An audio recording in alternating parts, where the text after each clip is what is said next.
আসসালামু আলাইকুম everyone, welcome back to my channel. আজকে আমি আপনাদের সঙ্গে শেয়ার করব পেশোয়ারি বিপের রেসিপি। এটা কিন্তু খুবই সহজে রান্না করা যায় আর খুবই স্বাস্থ্যকর। এটা একদম তেল মশলা ছাড়াই তৈরি করে নিয়েছি।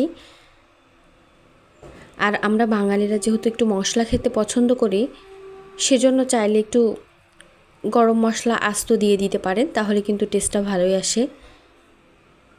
এই পেশোয়ারি বিপ রান্না করার জন্য আমি পা নিয়ে নিয়েছি, গরুর পা, তার সঙ্গে কিছু মাংস নিয়ে নিয়েছি আর খুব ভালোভাবে ধুয়ে নিয়েছি। একটা প্যানে দিয়ে দিচ্ছি মাংসগুলো। বেশি পরিমাণ নিয়েছি গরুর পায়া। এ পর্যায়ে এখানে দিয়ে দিচ্ছি আস্ত আলু, দিয়ে দিচ্ছি আস্ত পেঁয়াজ, আস্ত কিছু রসুন, দিয়ে দিচ্ছি আস্ত কাঁচামরিচ এবং দিয়ে দিব কালো গোলমরিচ। চাইলে সাদা গোলমরিচ যদি হাতের কাছে থাকে তাহলে দিতে পারেন। আমি কালো গোলমরিচ দিয়ে দিয়েছি।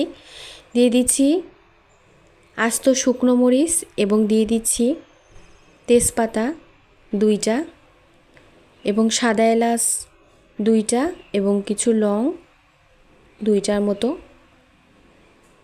দারুচিনি সামান্য পরিমাণ। এ পর্যায়ে দিয়ে দিচ্ছি আস্ত জিরা 1.5 চামচের মতো। এ পর্যায়ে দিয়ে দিচ্ছি 2.5 চামচের মতো আদা বাটা। আমি যেহেতু আস্ত রসুন দিয়েছি এই জন্য আদা বাটা দিয়ে দিলাম। দিয়ে দিচ্ছি 1.5 চামচের মতো ঘি।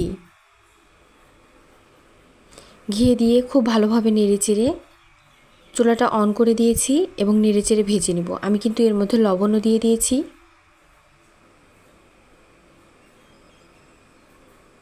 2 চামচের মতো লবণ দিয়েছি। এই পর্যায়ে খুব ভালোভাবে নেড়েচেড়ে একটু ভেজে নিচ্ছি। এভাবে ভেজে নিলে কিন্তু মাংসের যে একটা স্মেল থাকে সেটা কিন্তু আর থাকে না।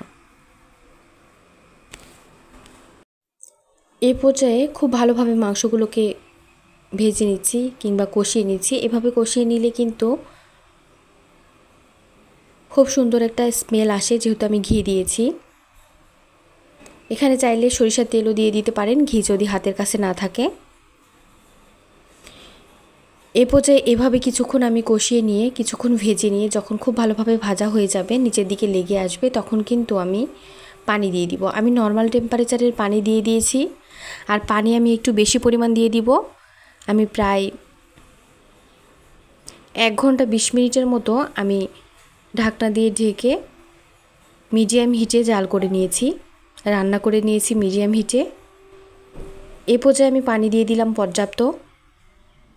তারপর কিন্তু আমি ঢাকনা দিয়ে ঢেকে দেব।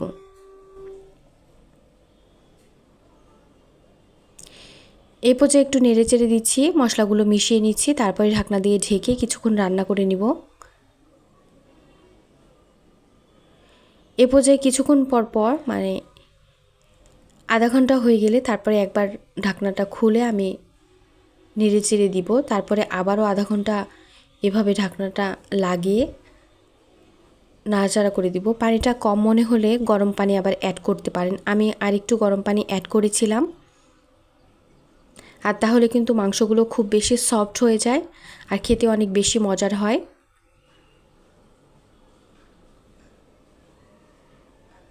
আবারও কিন্তু আবার নাড়াচাড়া করে দিচ্ছি 1 ঘন্টা পরে। আর এখনও যারা আমার চ্যানেলটি সাবস্ক্রাইব করেনি তাদের জন্য সাবস্ক্রাইব করা অনুরোধ রইল এবং আমার রেসিপি ভালো লাগলে অবশ্যই কমেন্ট করে জানাবেন। আর যারা লাইক দেননি প্লিজ একটা লাইক দিয়ে দিবেন। এই পর্যায়ে খুব ভালোভাবে নাড়াচাড়া করে নিব।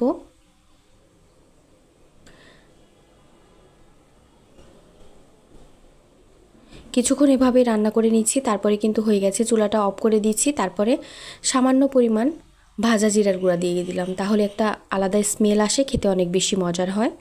চাইলে এটা স্কিপ করতে পারেন। এ পর্যায়ে দেখে বুঝতে পারছেন আমি এখন কতটা মাংস সফট হয়েছে সেটা দেখিয়ে দিচ্ছি। অনেক গরম। এ পর্যায়ে আমি পরিবেশন করে দেখিয়ে দিচ্ছি কতটা লোভনীয় দেখতে হয়েছে আর অনেক বেশি মজার হয়েছিল। একদম পারফেক্ট পেশোয়ারি বিপের মতোই হয়েছে। এভাবে ইচ্ছা করলে ট্রাই করতে পারেন। আর এটা রুটি, পরোটা কিংবা পোলাও সব কিছুর সঙ্গেই পরিবেশন করতে পারবেন। এতক্ষণ সঙ্গে থাকার জন্য ধন্যবাদ এবং আমার রেসিপি ভালো লাগলে চ্যানেল সাবস্ক্রাইব করে পাশে থাকা বেল আইকন ক্লিক করবেন। আর সঙ্গে থাকার জন্য ধন্যবাদ জানিয়ে আজকের মতো বিদায় নেব। কতটা লোভনীয় দেখতে হয়েছে, খেতে হয়েছিল অসম্ভব মজার। আল্লাহ হাফেজ।